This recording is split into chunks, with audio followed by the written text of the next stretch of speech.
Study IQ IAS, अब तैयारी हुई अफोर्डेबल।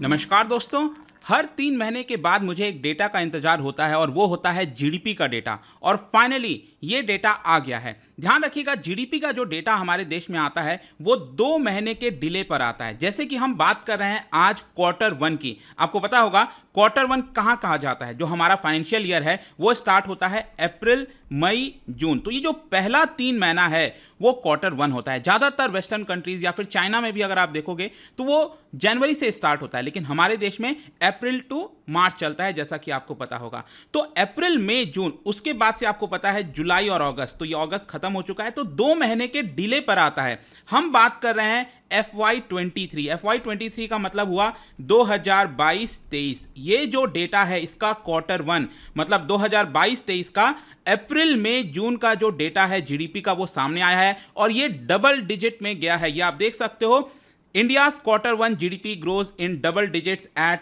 13.5%। तो इसका मतलब क्या है? 13.5% जब हम कहते हैं तो क्या हम बहुत तेजी से ग्रो कर रहे हैं? यहां पर बेस इफेक्ट क्या बोला जा रहा है, ये सब कुछ मैं आपको डिटेल से बताऊंगा। काफी कुछ जानने को है, चलिए आगे बढ़ते हैं। लेकिन उसके पहले ध्यान रखिएगा दोस्तों, आज आखिरी डेट है आपको यूपीएससी बैच में एनरोल कराने के लिए। हमारा जो प्रीलिम्स और मेंस की पूरी तैयारी है इस बैच में कराई जाती है at a very affordable rate, just 19,000 rupees. आपको कोड इस्तेमाल करना है अंकित लाइव हमारे वेबसाइट और ऐप पर जाकर। और ये जो पूरा कोर्स है जिसके अंदर अनेकों फीचर्स हैं, live class, notes, answer writing practice, mentorship आपको दिया जाएगा पर्सनली, वो आप ले सकते हो। इसके अलावा अगर आपको एमसीक्यूज अटेम्प्ट करना है तो मेरे इंस्टा पेज पर जाइए, वहां पर स्टोरीज में जितने भी एमसीक्यूज हैं उसको आप अटेम्प्ट कर पाएंगे।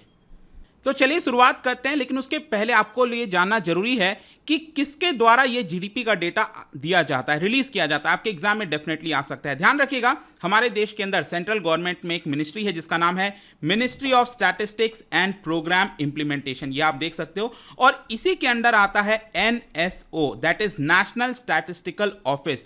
और इनके द्वारा ये आप देखोगे, जो मिनिस्ट्री ऑफ स्टैटिस्टिक्स के अगर आप वेबसाइट पर जाओगे तो वहीं पर आपको तुरंत ये जो जितना रॉ डेटा होता है, जो भी कुछ है वो आपको मिल जाएगा। तो यहां पर आप देख सकते हैं estimates of gross domestic product for the first quarter, April से जून के बीच में, फॉर द फाइनेंशियल ईयर 2022-23। तो हुआ क्या है यहां पर, जैसा कि मैंने आपको बताया, पहले क्वार्टर में हमारी जो जीडीपी ग्रोथ हुई है वो हुआ है 13.5%। यहां पर आप देख सकते हो Q1 FY22। अब यहां पर 2 तरीका होता है इसको देखने का। कुछ लोग यहां पर क्वार्टर टू क्वार्टर देखते हैं या फिर कुछ लोग YOY देखते हैं, ईयर ऑन ईयर जिसको आप बोलते होगे। तो मान लो हम इसको कहते हैं अगर 13.5%, ये हम किससे कंपेयर कर रहे हैं? ये हम पिछले क्वार्टर से कंपेयर नहीं कर रहे हैं, क्योंकि पिछला क्वार्टर क्या हुआ होगा? पिछला क्वार्टर बेसिकली था 2021-22 का जो आखिरी क्वार्टर है, Q4, जनवरी, फरवरी, मार्च तक का। ये 3 महीने का यहां पर जीडीपी ग्रोथ कितना हुआ था? 4.1%। और अभी जो नया फाइनेंशियल ईयर स्टार्ट हुआ है उसका Q1 का जीडीपी ग्रोथ कितना आया है? 13.5%। तो क्या ये हम पिछले वाले क्वार्टर से कंपेयर कर रहे हैं तब 13.5% आया? नहीं, ये हम बेसिकली कंपेयर करते हैं पिछले वाले फाइनेंशियल ईयर के Q1 से। तो पिछला वाला फाइनेंशियल ईयर कौन सा था? 2021-22 का जो पहला क्वार्टर था, इसमें आपको याद होगा जो जीडीपी ग्रोथ हुई थी वो हुआ था 20.3%। ह्यूज ग्रोथ हुई थी, लेकिन उतने ही तेजी से डाउनफॉल हुआ था उसके भी पिछले वाले फाइनेंशियल ईयर में। आपको याद होगा जब कोविड चल रहा था तो 2020-21 का जो फाइनेंशियल ईयर था उसका Q1 याद कीजिएगा, मार्च, उसके बाद अप्रैल, मई, जून, वो जो पूरा पीरियड था कोविड का दौरान था। तो 2020 में जो आपका अप्रैल, मई, जून था वहां पर लगभग 24-25% की गिरावट हुई थी, और वो बेसिकली एक बेस इफेक्ट बताया जा रहा था। तो ये आपको समझने की जरूरत है कि हम बात करते हैं, अगर हम पिछला वाला क्वार्टर देखेंगे तो ये 4.1% हुआ है, 4.1% था। और अगर हम यहां पर लास्ट फाइनेंशियल ईयर का Q1 देखें तो वहां पर 20% की ग्रोथ हुई थी, और इस बार हुआ है 13.5% की ग्रोथ। इसके अलावा अगर हम पूरे साल का ग्रोथ देखें, क्योंकि यहां पर मैंने आपको क्या बताया, यहां पर मैंने आपको क्वार्टर का बताया, हर 3-3 महीने का डेटा बताया। अगर आप पूरे साल का ग्रोथ देखोगे तो अगेन आपको याद होगा 2020-21 जो कोविड वाला ईयर था, पूरा आपका फाइनेंशियल ईयर, यहां पर हमारा डाउनफॉल गया था -6.6%। इनफैक्ट आपको याद होगा रिसेशन भी आया था, क्योंकि 2 क्वार्टर में लगातार जो है हमारा नेगेटिव ग्रोथ हुआ था। उसके बाद जो पिछला वाला फाइनेंशियल ईयर है 2021-22 का, यहां पर फुल ईयर का ग्रोथ हुआ था 8.7%। तो अभी क्या है, अभी तो ये आपका नया फाइनेंशियल ईयर स्टार्ट हुआ है। तो आप में से कई लोग सोच रहे होंगे कि ये जो 13.5% की ग्रोथ हुई है, इसको कैसे देखना चाहिए। देखने में तो ये नंबर बड़ा लग रहा है। वैसे मैं आपको बता दूं कि ज्यादातर जो एनालिस्ट थे वो सोच रहे थे कि ये जो जीडीपी ग्रोथ का आंकड़ा है वो लगभग 12 से 16% के आसपास होगा। ठीक है, इनफैक्ट मैं आपको बताऊं तो आरबीआई तो काफी ज्यादा मानकर चल रही थी, 16% से भी ज्यादा मानकर चल रही थी कि हमारा Q1 का ग्रोथ होने वाला है। लेकिन हुआ कितना है, 13.5%। तो भले ही यह आंकड़ा दिख रहा हो 13.5%, इसका मतलब ये नहीं है कि बहुत ज्यादा हुआ है। इसका मेन कारण है बेस इफेक्ट। जी हां, बेस इफेक्ट मैं आपको बताना चाहता हूं क्या होता है। मान के चलो 2019, यहां पर अगला कई सारे वर्ष हमें लेने होंगे, 2019-20 ये जस्ट आपका कौन सा ईयर था, कोविड के पहले वाला ईयर था। मान लो हमारे देश के अंदर यहां पर प्रोडक्शन हुआ था 100 रुपीज का, क्योंकि जीडीपी क्या होता है, जीडीपी बेसिकली जो टोटल गुड्स एंड सर्विसेज का प्रोडक्शन होता है उसकी वैल्यू होती है बेसिकली। तो मान के चलो फॉर एग्जांपल 2019-20 में हमारा 100 की वैल्यू थी, जो गुड्स और सर्विस प्रोड्यूस हुए थे उसकी वैल्यू 100 थी। फिर आ गया आपका कोविड वाला वर्ष, कौन सा, 2020-21 वाला, 2020-21 वाला कोविड वाला वर्ष आ गया। अब यहां पर क्या हुआ कि हमारा -20% चला गया। मैं एग्जांपल जस्ट आपको दे रहा हूं, मान लो -20% चला गया, मतलब 100 रुपीज से अब कितने पे अगर हम हमारी जीडीपी आ गई, ये आ गई 80 पर। तो ये नेगेटिव में गई, राइट। अब हम आते हैं पिछला वाला फाइनेंशियल ईयर, ये अब हम लेंगे 2021-22 का। ठीक है, पिछला वाला जो जस्ट गया है, अभी आपका मार्च का महीने में खत्म हुआ है। यहां पर मान के चलो यहां पर हमारी ग्रोथ होती है वापस से 20%। ठीक है, पहले कोविड के दौरान 20% की गिरावट हुई तो इतना आ गया। अब मान लो +20% यहां पर हो जाता है, तो इसकी वजह से 80 + 20% कितना होगा, ये आ जाएगा वैल्यू 96 रुपीज, राइट। तो 96 ये हमारी जीडीपी हो गई। लेकिन आपको यहां पर ध्यान रखना है कि ये हम अभी भी 2019-20 के पीछे हैं। लेकिन अब वापस से क्या हुआ है, ये जो 2022-23 का वर्ष स्टार्ट हुआ है, यहां पर वापस से हम ग्रोथ पाए हैं, कितना, लगभग 13.5%। अगर मान लो ये 15% भी है तो अल्टीमेटली कहने का मतलब क्या हुआ, कहने का मतलब ये हुआ कि हमारी जीडीपी की value it will be around 110। तो यहां पर आपको क्लियरली दिख रहा होगा कि भले ही हम यहां पर 13.5% इंक्रीज हुए हैं, लेकिन उसके बावजूद भी वैल्यू टर्म में जो जीडीपी की वैल्यू होती है उसके टर्म में अभी भी कोई बहुत ज्यादा हम ऊंचे नहीं हैं। 2019-20 में जैसा हाल था 100 के आसपास, लगभग उसी तरह के आसपास हम आप कह सकते हो, राइट। तो ये मैं जस्ट आपको एग्जांपल बताना चाह रहा था कि बेस इफेक्ट क्या होता है, क्योंकि हमारा 2020-21 का वर्ष काफी खराब गया था, 25% हम नीचे चले गए थे। उसी की वजह से हर क्वार्टर में जो पहला क्वार्टर दिख रहा है आपको, वहां पर आपको अच्छी जंप देखने को मिल रही होगी। लेकिन मेरा ये नेगेटिव नहीं है, मैं इससे कोई बहुत नेगेटिव नहीं फैला रहा हूं। इनफैक्ट हमें प्राउड होना चाहिए कि अभी जो करंट सिचुएशन है, जो ग्लोबल अनसर्टेनिटीज हैं इस समय, उसके बावजूद भी हम 13.5% आ सके। इन्फ्लेशन आपको पता है कितना ज्यादा हाई चल रहा है, रशिया यूक्रेन का वॉर चल रहा था, तो इन सभी माहौल के बीच में भी भारत 13.5% अगर अचीव कर रहा है तो ये एक अच्छी बात है। तो ये हमने बात किया जीडीपी का। इसके अलावा आपको एक और आंकड़ा दिख रहा होगा अगर आप न्यूज़ देख रहे हो, वो है GVA, that is gross value added. देखो जीडीपी क्या दिखाता है, जीडीपी आपका डिमांड साइड का दिखाता है। जीडीपी का फॉर्मूला क्या होता है, जीडीपी का फॉर्मूला होता है C+I+G+NX।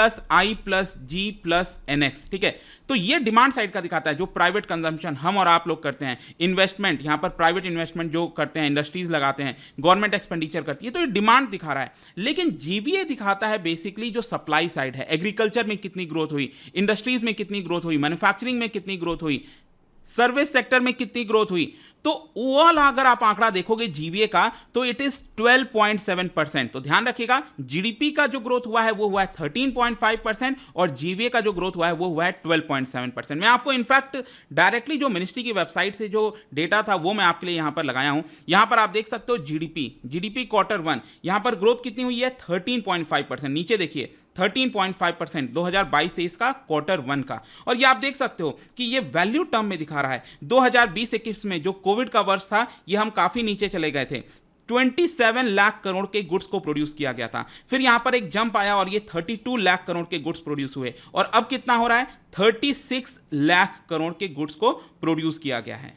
और यहां पर अगर आप देखेंगे तो प्राइवेट फाइनेंस कंजम्पशन, जो मैंने आपको बताया ना, सी प्लस आई क्या है यहाँ पर, आई ये वाला है फिक्स्ड कैपिटल फॉर्मेशन, इसी को कहते हैं। फिर जी वाला जो कौन सा कंपोनेंट है, ये गवर्नमेंट फाइनल एक्सपेंडिचर करती है, और प्लस एनएक्स होता है बेसिकली एक्सपोर्ट इंपोर्ट को जो हम नेट कर देते हैं। तो ये पूरा आपका जीडीपी का आंकड़ा क्या है। फिर एक और ये आप आंकड़ा देख सकते हो, ये जीवीए जो मैं आपको बता रहा था, सप्लाई साइड, जिसमें एग्रीकल्चर जो प्राइमरी इंडस्ट्री प्राइमरी होती हैं, उसके बाद आपका माइनिंग वगैरह हो गया, मैन्युफैक्चरिंग हो गया, फिर कई सारे सर्विसेज आते हैं, ये आप देख सकते हो इतने सारे सर्विसेज हैं। तो यहां पर जो हमारी ग्रोथ हुई है, it is 12.7%। I hope this thing is very clear. In fact यहां पर भी आप देख सकते हो अलग अलग इंडस्ट्रीज 8.6%। ये मैं आपको इसलिए दिखाना चाहता हूं क्योंकि आपको बताना चाह रहा हूं कि यहां पर आप देखिए सबसे ज्यादा ग्रोथ कहां पर हुई है। सबसे ज्यादा ग्रोथ हुआ है बेसिकली सर्विसेज सेक्टर में, 17.6%। एग्रीकल्चर तो आपको याद होगा, चाहे कोविड का दौरान था नहीं था, डजेंट मैटर, एग्रीकल्चर हमेशा से 4%, 4.5% ऐसा ही हमें ग्रोथ देता रहा है, तो ये 4.5% अभी भी है। मैन्युफैक्चरिंग को हमें थोड़ा और बढ़ाने की जरूरत है, इट इज जस्ट 4.8%। तो सर्विसेज ने हमें बेसिकली थोड़ा सा पुश किया है, क्योंकि आपको याद होगा कोविड के दौरान जो सबसे ज्यादा इंपैक्ट हुआ था सेक्टर, वो हुआ था सर्विस सेक्टर। कुछ नहीं हो पा रहा था, ना तो रेलवे चल रही थी, ना कोई ट्रांसपोर्टेशन हो रहा था, तो उसकी वजह से यहां पर आपको बड़ा जंप आ रहा होगा। अगर हम जीडीपी वाले साइड से बात करें, प्राइवेट फाइनल कंजम्पशन के बारे में, तो यहां पर भी एक बहुत कुछ सीखने को है। ये आंकड़ा अगर आप देखोगे तो इसमें अगर हम देखें कंजम्पशन, अब देखिएगा जो मैंने आपको बताया था ना, जीडीपी के अंदर जो कंपोनेंट होता है सी प्लस आई प्लस जी प्लस एनएक्स, ये जो मैंने आपको बताया, इसमें 60% वेटेज, बेसिकली 55-58% वेटेज ये कंजम्पशन का होता है। हम और आप जो कंज्यूम करते हैं, मार्केट में डिमांड करते हैं, तो प्राइवेट कंजम्पशन में अच्छा जंप आया है। ये आप देखो 25.9% का। ग्रॉस फिक्स जो इन्वेस्टमेंट होता है उसमें 20% का जंप आया है। एक्सपोर्ट में 14% का जंप आया है। लेकिन जंप कहां पर नहीं आया है, वो है गवर्नमेंट के एक्सपेंडिचर में। गवर्नमेंट का कंजम्पशन आप देखिए, इट इज जस्ट 1.3%। अब देखो यहां पर आपको क्या समझना है, कोविड के दौरान आपने देखा होगा कि जब प्राइवेट कंजम्पशन कम हो रहा था, इन्वेस्टमेंट कम हो रहा था, एक्सपोर्ट कम हो रहा था, तब कौन ज्यादा खर्च कर रहा था, तब सरकार ज्यादा खर्च कर रही थी। लेकिन अब वापस से क्योंकि ये वाला पार्ट बढ़ रहा है, प्राइवेट फाइनल कंजम्पशन बढ़ रहा है, ग्रॉस फिक्स्ड कैपिटल फॉर्मेशन बढ़ रहा है, बाकी चीजें बढ़ रहे हैं, तो गवर्नमेंट फिर अब अपने पैसे को थोड़ा बचा रही है। क्यों बचा रही है? ताकि हमारा फिजिकल डेफिसिट बहुत ज्यादा ना चला जाए। आपको पता होगा 2022-23 का, अगर आपने मेरा बजट का पूरा विश्लेषण देखा हो, तो 2022-23 का जो हमारा टारगेट है फिजिकल डेफिसिट का, it is 6.4% of what, of GDP. तो 6.4% का टारगेट है। यहां पर आप आंकड़ा देख सकते हो कि जितना भी सरकार खर्च करेगी, मैं आपको इनफैक्ट बता दूं 16.6 लाख करोड़ ये सरकार यहां पर एक्स्ट्रा खर्च करने वाली है, मतलब जितना सरकार की आमदनी है उससे ज्यादा खर्च करने वाली है। तो इसी को फिजिकल डेफिसिट कहते हैं, 16.6 लाख करोड़। तो यहां पर 16.6 लाख करोड़ का 20% सरकार ऑलरेडी खर्च कर चुकी है पहले क्वार्टर में। 3.4 लाख करोड़ सरकार खर्च कर चुकी है, और आगे आने वाले वर्षों में भी सरकार और खर्च करेगी। तो फाइनली आई होप कि इसके बारे में आपको सब कुछ पता लग गया होगा। और जाने से पहले कंक्लूजन क्या निकलता है, देखो कंक्लूजन यहां पर आप देखिए, आरबीआई का क्या एस्टिमेट था, आप देख सकते हो Q1 FY23 में आरबीआई बार बार ये कह रही थी कि हमारा जीडीपी का आंकड़ा होगा 16.2%, एक्चुअल में कितना आया है 13.5%। तो इसका मतलब यह हुआ कि अभी हमने कोई बहुत अच्छा परफॉर्म नहीं किया है, और इसकी वजह से क्या होगा, जो हमारा एनुअल जीडीपी ग्रोथ होगा, मतलब 2022-23 का टोटल जो जीडीपी ग्रोथ होगा, वो 7.2% करने के लिए थोड़ी मुश्किल आएगी, क्योंकि आरबीआई ने प्रेडिक्ट किया है कि 7.2% होगा। लेकिन क्योंकि पहले क्वार्टर में ही हमारी जीडीपी उतनी अच्छी परफॉर्म नहीं की, इसकी वजह से हमें बाकी के जो क्वार्टर्स हैं उसमें बेहतर परफॉर्म करना होगा।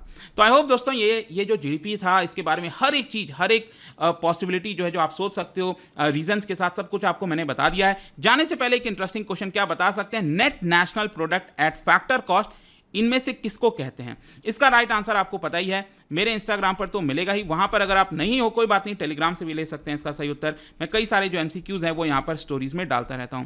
बाकी अगर आपको पीडीएफ चाहिए तो टेलीग्राम पर आइए, अलग अलग सोशल मीडिया पर आप जुड़ पाओगे। और जैसा मैंने बताया, यूपीएससी की तैयारी अब आप कर सकते हैं by using the code Ankit live, ताकि आपको मैक्सिमम डिस्काउंट मिल सके। यहां पर जस्ट 19,000, याद रखिएगा आज तक ही वैलिड है। आज ही आप इस बैच को एनरोल कर सकते हैं। यहां पर हर रोज सुबह 8 बजे क्लास होती है। डोंट मिस दिस अपॉर्चुनिटी, क्योंकि हमारी कोशिश यहीं पर यही है कि यहां पर अफोर्डेबल बनाया जाए एजुकेशन को, और आप अपनी तैयारी को पुख्ता तरीके से कर सकते हैं through this course. I hope कि वीडियो आपको पसंद आया होगा। मिलता हूं आपसे next time. Till then, thank you very much, see you soon. Study IQ IAS, अब तैयारी हुई अफोर्डेबल।